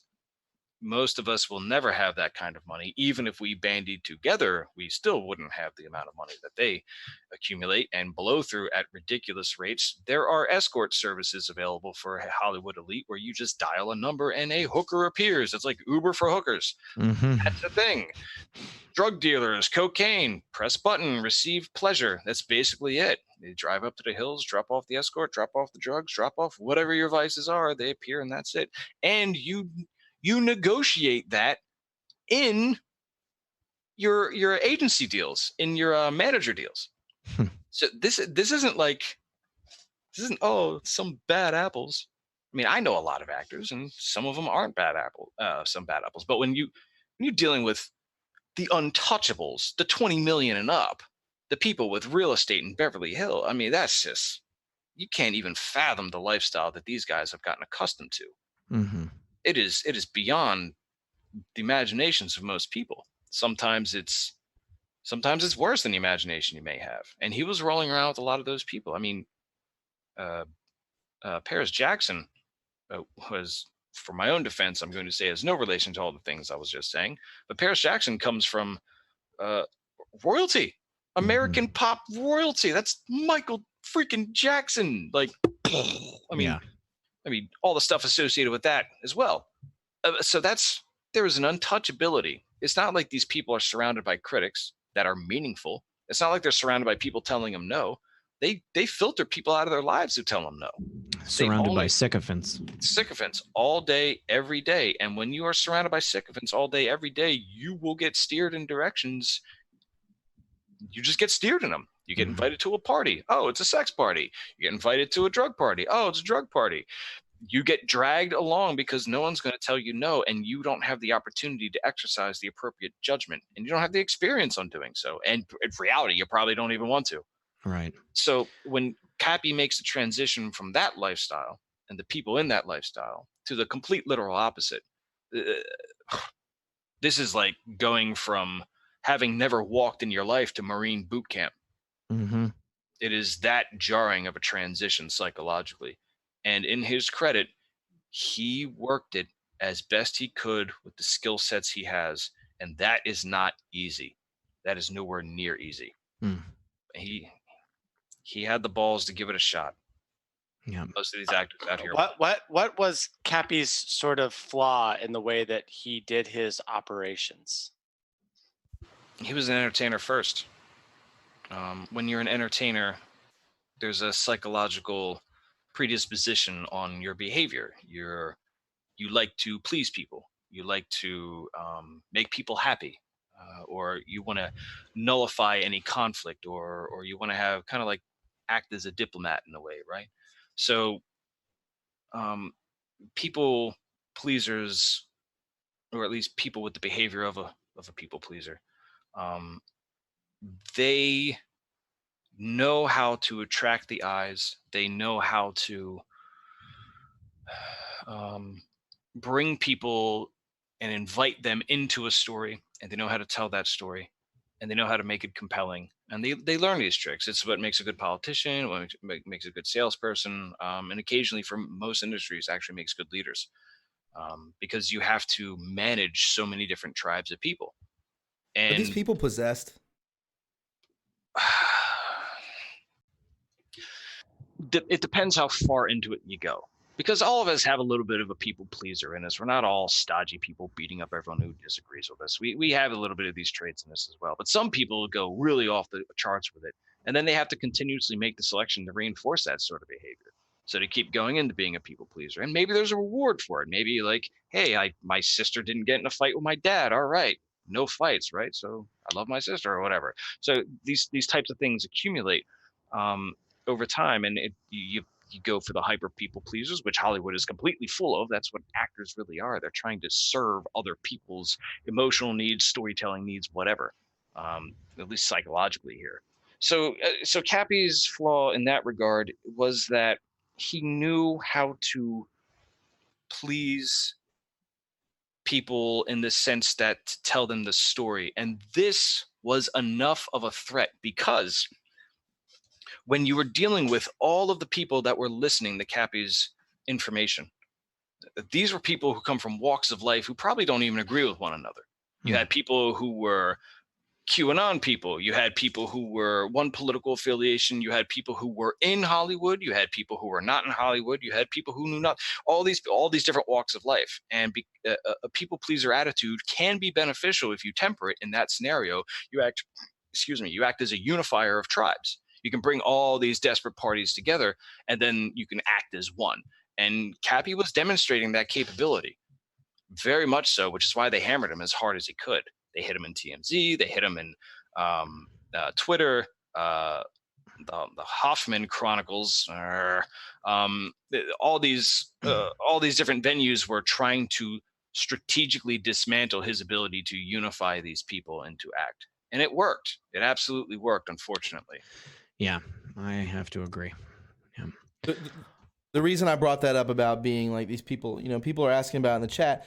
It's just like I look at, Jim Carrey, for instance, and the erratic behavior that he goes through with drawing these pictures and just being like isolated. And it just seems like he's not, I don't know the man, obviously, but it's almost like he's completely shifted into some type of like entity, or something's like making him do this. I mean, who knows what's going on behind the scenes with other people, his handlers or whatever. But I'd like to give a thought on that. Yeah. Just always felt that these people are so disconnected from everyday reality. Like Patrick was saying, they exist in a world which is so far from anything that you or I would be involved in, Thomas. Can you imagine killing someone and calling your manager and having it cleaned up all right, and having, you know, a quarter pound of cocaine delivered along with a fresh set of girls. You know, anything that you want is yours on a silver platter. These people exist, again, surrounded by sycophants, yes men, people who are going to do anything for them. If you live your life like that and you become a 50-year-old man and you're still working, imagine what type of an emotional maturity level you're going to have. Okay. No one has ever told him no. Jim Carrey is probably essentially, you know, emotionally an 8-year-old boy. Okay. Maybe an 18-year-old boy, because that's when he got famous or whatever. But they don't have the same level of sensibility as you and I do. You know, if you don't have to work for what you've got other than showing up and, you know, working for 4 hours a day, you know, for 3 months out of the year for, you know, $20 million, you know, I mean, things are vastly different for you. I mean, yeah, but the reason I say that is because a quarter of his life, he was broke. He was completely homeless, living out of a car with his dad. Dad dies, and then the first $1 million, I think he like wrote a check through it, you know, put it in his grave or something like that. I don't know the story. It's kind of weird, but so I mean, obviously he has some sort of normal person connection. Then I feel like it's eradicated. Like he wasn't born into this.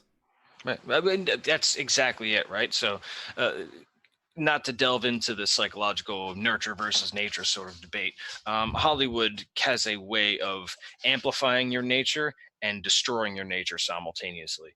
They can nurture you in any kind of direction that is like, oh man, if you ever get bored, check out the behavior sync experiments, like about the rat motels where they would give them unlimited food and how they evolve. You'll see all the behavior you're talking about.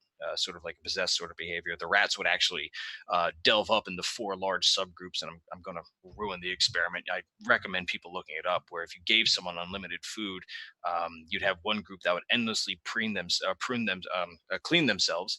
You would have the females who would hyper select in one group and never interact with anyone. You'd have the males who basically turned rampantly homosexual, and then you had another group of mice that did some other type of behavior. Look it up. It's fascinating. It applies to this case in the sense that when you are a intrinsic people pleaser, and that's the commonality with a lot of these actors, there is a part of them that wants to go out and kind of help people or go out and please them in one matter, or usually contextual, like in the moment that they want to please a person. They just can't help themselves. When you take that person and you confine them psychologically or physically or financially, you engage in a strategic isolation of that person. That doesn't prevent their behavior. It doesn't change their behavior. They're still people pleasers. They just have no one to focus on. You become neurotic. You lose touch of stuff. You lose sight of what it is you're doing because you've been isolated from expressing the core nature of who you are. And that happens. That happens a lot. So if Jim Carrey's out there being distant, and that's isolation behavior from what I can see. What about the I love this. I think this is more like of the line of like people really want to know this. You're out there. You said you were in it a little bit, maybe still are, I don't know. But you were saying why are there so many these are rumors as of right now. This is speculation that these little girls were once boys brought up, vice versa. Is this some kind of like transpocalypse? Yeah. I'm trying to eat, sir. I knew I did, so I did it. Get a couple bites. Come on. I'm hungry too. Sorry, I don't want the chewing noises here. Give me a second. No, you're gravy. You're gravy. Eating gravy. Gravy all over your cash. Yeah. Give you a bit of a disclaimer here. In there's a game called Soul Calibur 3. It's a fighting game. Yeah. I'm the voice of Nightmare. What? Yeah, I'm the voice of Nightmare. Are you kidding me? For Soul Calibur 3, yeah. That's amazing. Can you do one of the voices like souls come unto me? That's That's all I have. Oh my God. I'm going to go buy a PS4 That now. was a total fluke, by the way. I totally scabbed that job. It's not because I was talented. It's just I was in the right place at the right time. I never had a serious job after that again. That's great. Transpocalypse, Jesus. All right. So like this is an extension of what I was discussing, where you have I'm gonna invent a boogeyman here. And feel free to yell at me because I'm totally inventing a straw man. There is this theory called the blank slate. And I go about this in podcasts. And I don't like the blank slate because what it states that humans can be whatever you train them to be. That's just not true. I can't train you to be a fish. And I can't train you to be a chair. But there are people who sincerely believe in academic circles and in powerful positions in marketing firms and everything else, and even in legislative positions, who believe that humans can be trained to be whatever you want. You can train them to be a different gender. You can train them to be a different race. Whatever you think is intrinsic about the human condition, these guys get off on destroying that intrinsicness. They can't get enough of it. And they try to turn this into policy or science or chemical interactions. So, for example, there's one fascinating piece of study I've seen with my generation in particular, those born after the 80s, those born during the 80s, where amphetamines increase the amount of white matter in your brain. That doesn't sound like much, but if you connect the dots, you'll see one of the problems here. Amphetamines are also known as Ritalin and Adderall. And they overprescribed that into when I was a kid forever. I took my ass off of that, but a lot of people didn't. And so your white matter increases, and that's usually associated with being, hey, that's great, you're smarter, because back in those days they had very poor understandings of neurology and just assumed that more white matter meant better. Well, it turns out that more white matter means more body disassociation. Okay.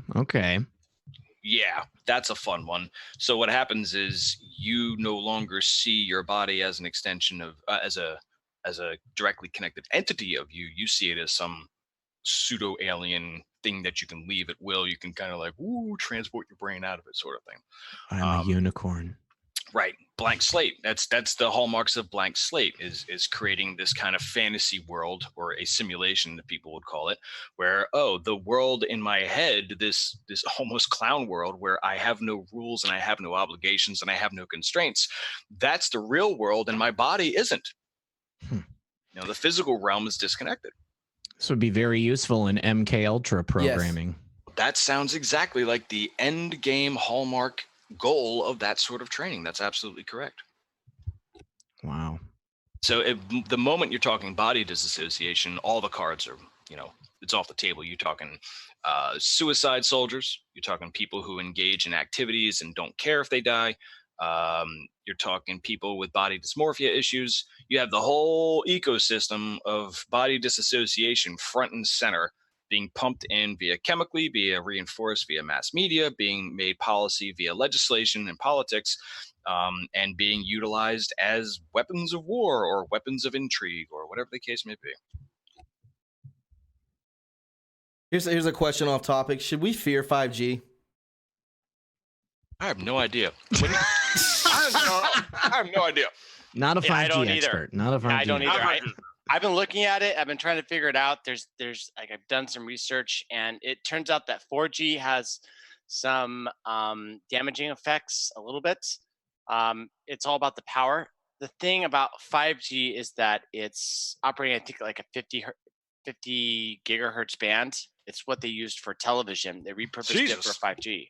Yeah, and it's TV broadcasting. Like a long time ago, they found out that this one band was the best at transmitting TV signals, and so they used it for TV, and then they switched TV to digital so that they could release the band in order to use it for 5G. And so this is what 5G is. Now, the thing that supposedly makes 5G more dangerous is the fact that it's directional. So instead of a broadcast wave that comes out, they claim that there's a narrow beam. So if you're talking on the phone, they're sending a beam and it's going through your head in order to get to your phone. How are they doing the beam aiming? How do you do that? I don't know. These things are popping up overnight overnight. They'll just be like, well, there's a little clearing and then boom, it's right there. Like it literally takes 24 hours for them to put up these towers. I live close to Augusta, Georgia, a fairly big city. It's close to about the size of Jacksonville. And I'm seeing these things pop up when I go for a day or two. I come back, there's like 3 or 4. So I don't know what they're doing. You know, I'm fearful of it. I'll be honest. It's not good. I can tell you what they're doing with it, but in terms of harming, I'll put on my human Wikipedia for a moment. So like 2.4 gigahertz, that's 1,400,000,000 vibrations a second. So that means everything in the universe has what's known as a resonant frequency. So even you have a resonant frequency. It's like 17 hertz or something like that. I forget what the Schumann number is. resonance. Yeah, Schumann resonance, 6 hertz for the planet, 4 to 6 hertz for the planet. Yeah. All right, so this is an intrinsic vibration that a structure operates at, and every structure in the universe has it down to the individual particle. Even the galaxy has an intrinsic frequency too. So the intrinsic frequency of water is 2.4 gigahertz, which is how microwaves work. So what happens is you turn on the microwave, it's not shooting heat into your food, it's shooting electromagnetic energy into your food, which in turn is vibrating the water, and that's what's heating your food. It's the friction of the water that's heating your food. Oh, that's why my Wi-Fi doesn't work underwater. Bing! That's true. Exactly. That's absolutely true. No, I'm making a joke. Yeah, because the router gets wet, therefore it doesn't.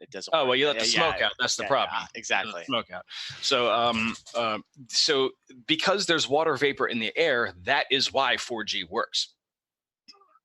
5G, when you start dealing with what, 50 million, 54, I think. 54G.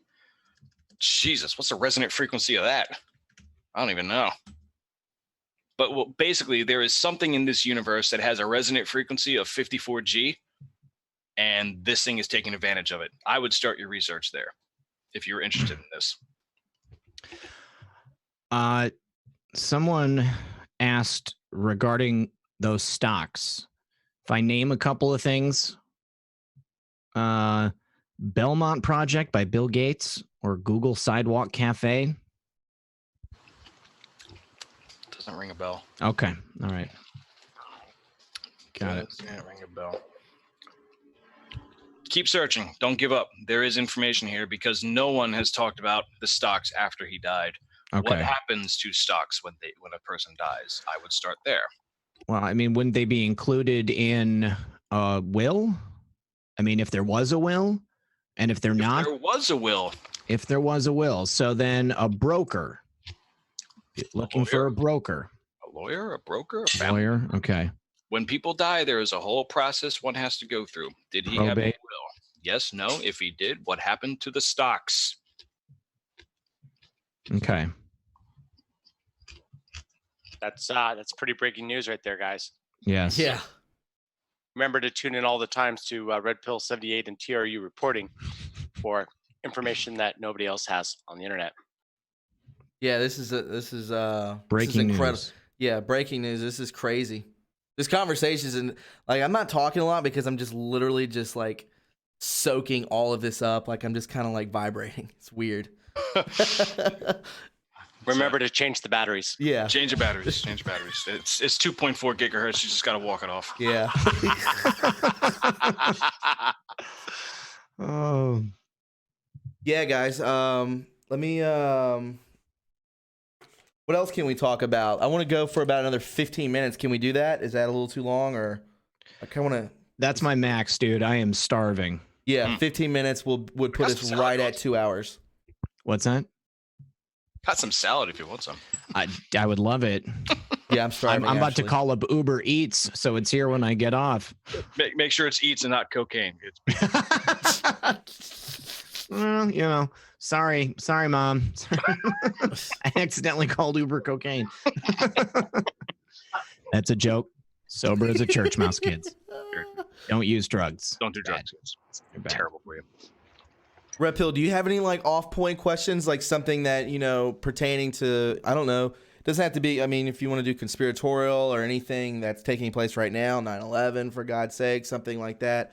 I mean, I will comment. I mean, I didn't have time to in my video today. I did a story from the Gateway Pundit talking about the fact that the New York Times, they referred to 9/11, and they did so in terms of the planes on 9/11 killing almost 3,000 people. Well, I mean, I guess if you look at it one way, you could say that yes, the planes are what killed people in the trade towers, but it's not. It's like you don't say that the gun, the bullet, was what did the murder.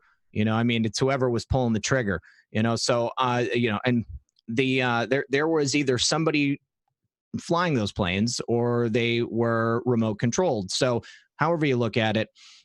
So people got upset. Some people got upset that I didn't go into all of the various theories. Now, it could be remote controlled. It could be, holograms. It could be directed energy weapons. Dr. Judy Wood. There's no way that I could have made that video in the time that I have allotted for myself every day if I would have went through all of the various theories about 9/11. The things that I do know, I'm fairly confident that George H.W. Bush and the owners of the Five Star Trust and the Saudis and Mossad and the clowns in America, they were all involved, but in what capacity and to what degree, I don't know. So yes, it was an inside job. But there was many different players that were involved. The Bush family, definitely, highly involved. I think that there probably were some Islamic extremist patsies that were involved from Saudi Arabia. I think that's definite. And that's the only thing that I made reference to in the video. They were, I believe that they were taken, or they were from Saudi Arabia. So they were funded by Saudi Arabia. There was a paper trail of these guys training and doing all these things. They must have had handlers. That would have been the clowns in America. I know that there are ties between Saudi Arabia and Israel. So that would be Mossad right there. There was $2.1 trillion worth of money that was mysteriously missing from the Pentagon, and the forensic accounting office that was investigating the missing money is just happened to be where the plane, which was not a plane, it was a missile. There was no plane left at the Pentagon afterwards. There was a couple of pieces of an American Airlines plane. Conveniently, a serial number was found, even though the rest of the plane was evaporated because it's not a freaking plane. Obviously, it's not a plane, guys. I'm not buying into the official mainstream story about this tragic event. But I just wanted to, I guess, give respect today to the fact that these people died, and it was not just the planes that killed them on that fateful day 18 years ago today. So everybody chill out. Tom threw Bob over the building, and it was the ground that killed him. Right, exactly. Yeah. Damn Earth. The thing that makes me upset about a lot of this is the fact that, I mean, I think I said this earlier about the way that the administration still, they had the ceremonies and we know Trump's been briefed of what's happened. He was there. He's been saying it 18 years ago that, hey, something, he's kind of scratching his head. This doesn't add up. That's what makes me upset about this is that why, I got a counter for that. Tell me. All right. So President Trump has been taking action the entire time that he's been in office. Mm-hmm. All right.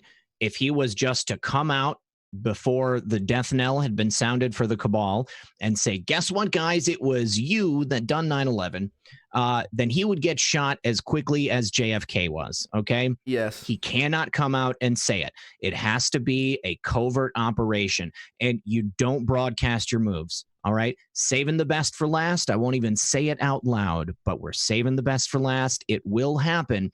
But if we announce that we're coming for them, then they're going to introduce contingency plans A through Z, and President Trump will not live another day. I agree. Yeah, it makes sense. I want to give a shout out to Tom Fitton, who did a brilliant move. He's like, I'm going to squash this conspiracy theory about the plane running into the Pentagon because I've done a Freedom of Information Act, and here's the video that will put to rest all the conspiracy theories. which didn't show the 747 going into the Pentagon, right? Yeah. There's like one frame and it shows that it's a very small Cessna-like object missile. or possible missile, Yeah. going into the building. Drone. And so he's literally saying the opposite thing that he's actually doing. He's actually like confirming the conspiracies and giving us ammo that we need to use in order to talk about this and give evidence. So I want to give a shout out to Tom Fitton. I'm sure he watches this channel every night. Big gun Tom Fitton. Yeah. Now, I actually published on Twitter today, there were some recently released photographs of the Pentagon. And I remember, it clearly shows, there's a pile of rubble, but there's no wings, there's no fuselage, there's no tail, there's no engines, there's nothing there. Just a couple of crumpled up pieces, and with a big hole punch going straight through each of these rings. I remember thinking at the time, that's weird that there's no plane, but I don't know, maybe it was going so fast, and it all just went inside. It went inside all those rings, and clearly you can see in these photographs on my Twitter timeline, there's nothing. It's just complete destruction. There's a big hole, and let's just say that the Pentagon is built, like a brick SHIT house. All right. And it's an aluminum 747 or 737, whatever it was, that plane would have been completely just smashed up, and it would have all just like crumpled and then laid there on the ground. See, I've got to disagree, because, they make all these bullets out of aluminum and not lead for a reason. They never leave the magazine, but they certainly make them. We have a super chat from Michael. It says, those planes' tail numbers are being used, right? I'm not sure what that means. I don't know that they still are, but they were being used after the attacks. So the theory that I heard is that the planes were flown to like a black budget, like hangar or something like that. People were unloaded. They had additional planes maybe that were painted to look like these planes. They used the same tail number, and then they were flown by remote. We know now that they had the technology at that time to fly those planes by remote, and that would completely compensate for the unnatural maneuvers that they did. Like the bank around and the roll and stuff. And there was actually an interview. Do you guys remember there was an African-American cab driver in front of the Pentagon? He had stopped on a bridge, and he was like, hey, I saw that plane come right in, and it hit the light pole and knocked this light pole over. Saw hidden camera footage of an interview with him. He was driving like a cab, I believe, still in D.C. And he was like, yeah, there was no plane. He was like, there was no plane. What? Yeah. There's a great question. I want to end on this because we only have about 8 minutes left. Somebody says, Abstract says, the Pentagon cameras must have had the same technicians as in Epstein's jail cell. Yeah, so that's a good one. Yeah. So today, it was actually, I think, Gateway Pundit put out, I covered it today, that Epstein was actually taken out of his cell and then was placed. People saw him coming back with an orderly in a wheelchair, slumped over, rolled back into his prison cell. An hour and a half. This was an hour and a half duration. This has just come out. The feds have now determined that he was. It was not a suicide. This is coming from the feds. There is a lot more coming out about this. Huge news. This is getting deeper and deeper. So obviously, I told everyone, hey, tell your normie friends about this. This is waking up so many people, from boomers to people who just who never even looked into this. No offense, boomers, but I'm just saying that boomers have their place, Thomas. Yeah, come on. They do. Without boomers, we wouldn't be here. Right. This is true. But what do you guys think about that? That now this is coming out, that he wasn't even in the cell, wasn't even in there. He was taken out. I believe it. Yeah, of course. I think he's in Gitmo right now. They had that picture of him coming out. What do you think, Patrick? So I'm glad you asked. Let's see. If I was Jeffrey Epstein and I had a little black book that was released by Gawker that had the names of everyone whose net worth is over $1 billion, And all these people span multiple different types of domains, from tech to legal to law to government to power to military to everything that has any type of influence on human life on this earth. Then I would most certainly do my very, very, very best to make sure that if I happen to get arrested for this stuff, that I can call on my friends to get me out. Because all of my friends also go down with me, and it is in their best interest to paint me like a saint as you go through what would have been the trial of the century. Imagine what the Epstein trial would have looked like. Jeffrey Epstein was falsely slandered by this evil, racist KKK man. This is terrible. We need to spin him in the positive light. And that's exactly what they'll do. All the judges that were on blackmail, all the lawyers that were on blackmail, the prosecutors, you'd have the DA on blackmail, the AG on blackmail, you'd have the whole team on it. The police would have been tampered with. You would have had the entertainers spinning a narrative in Hollywood protecting their own. This would have been a complete nonsense show. This would have been Clown World on crack had he lived. So therefore, all the people who were blackmailed, it was in their best interest to not have him killed. Which means if he is dead, let's assume he's dead, then he was killed by someone outside of that network. And if he isn't dead, then we still have to rule out, was it the network scuttling him off into some hidden place, or was that him cutting a deal? Don't know. I think that it's very possible that his death was faked and they exfilled him so that he could be kept alive. And he is giving, testimony and information because, Epstein's the keystone. Cappy said it all the time. I honestly believe it.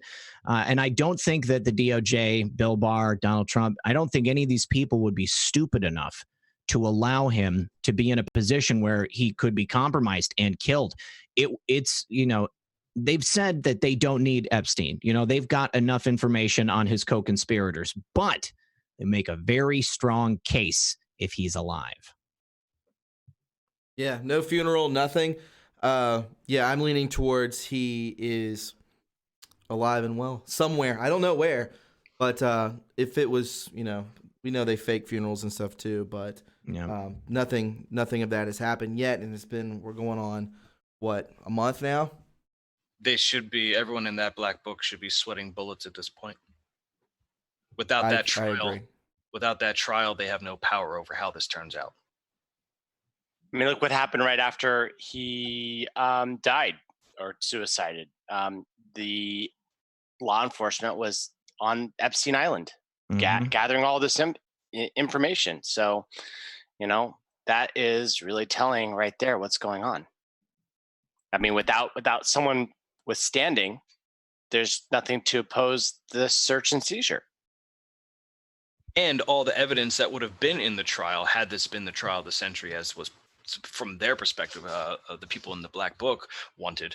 Think of all of that evidence that would have been wrapped up in the trial. Oh, you think what's his face at the MIT lab would have been busted had there been a trial? That would have been wrapped up as evidence. That would have been completely hidden back there. We would never know all this stuff. But now that he's gone, you can now strategically leak and strategically target and take down any single person in this cabal on demand at any time. And that's going to have a network effect to put everyone else in line. I agree. Guys, I'm going to end it there. You have no idea how fun this was. We touched on so much stuff today. Zach, thank you so much for bringing Patrick. This was a huge, I didn't know. He popped up on the screen before you two. I was like, what's going on? Who's this infiltrator? Yeah, I was like, what's going on? And then, I was like, let's just go with it. And, this was amazing. Red Pill, as always, man, thank you for coming on. This means so much to me when we do this. It's so fun, guys. This is so fun. It is. Yeah, Patrick, don't hang up because we got to talk after we go off the air. Please do. And Thomas, thank you as always for having me. I'm so happy that you've gotten your weekday streams going, man. I'm proud of you. This is all thanks to you, man. This is good. We got 1,500 people watching right now, bro. Yeah, this is Is that a record? Is that a record? They're definitely suppressing this for sure. For sure. It should be.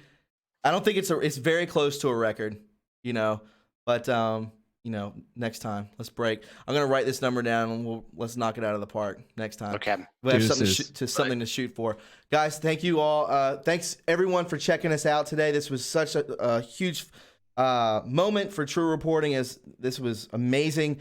Guys, don't forget to click that like button, click the notification bell, and subscribe if you enjoyed this. Thanks to all the super chats out there.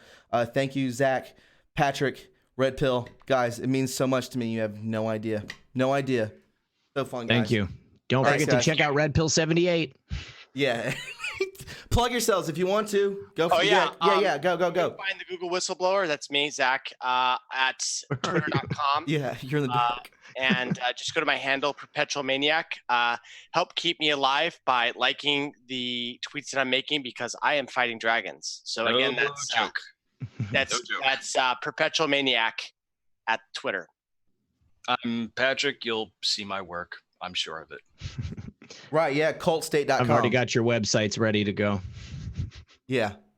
And RedPill78, you want to plug anything before we head out? youtube.com/C/RedPill78, or you can just search RedPill78. I've loaded up the algorithm, so now it's only my videos that show up. You can also find me on Twitter at RedPill78. That's all I've got. If you've got anything that you want to send me, it's redpill78 at protonmail.com.